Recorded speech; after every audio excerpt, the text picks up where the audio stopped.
Operation Sindoor నేపథ్యంలో కేంద్రం కీలక నిర్ణయం తీసుకుంది. భారత్ పాక్ ఉద్రిక్తతలతో భద్రత కట్టుదిట్టం చేయనుంది. ఈ నెల 10 వరకు 9 కీలక ఎయిర్పోర్ట్లను మూసివేయాలని నిర్ణయించింది.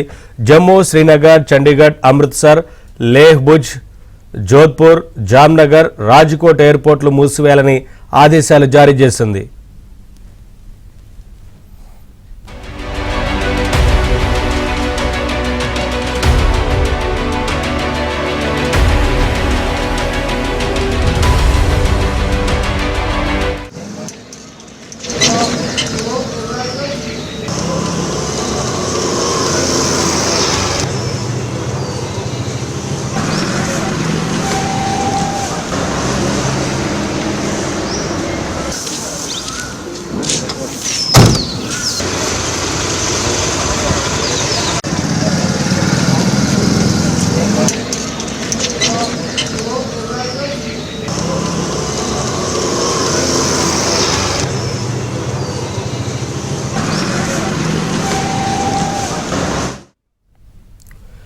జమ్మూ కాశ్మీర్, పంజాబ్, రాజస్థాన్, గుజరాత్లో అధికారులు హై అలర్ట్ ప్రకటించారు. జమ్మూలో ఇప్పటికే విద్యా సంస్థలను మూసివేయగా పంజాబ్, రాజస్థాన్ ప్రభుత్వాలు పోలీసులకు సెలవులు రద్దు చేశాయి.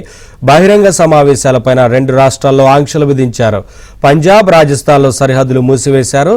సరిహద్దు ప్రాంతాల్లో యాంటీ డ్రోన్ సిస్టమ్స్ ఏర్పాటు చేశారు. సరిహద్దు ప్రాంతాల ప్రజలను సురక్షిత ప్రాంతాలకు తరలిస్తున్నారు.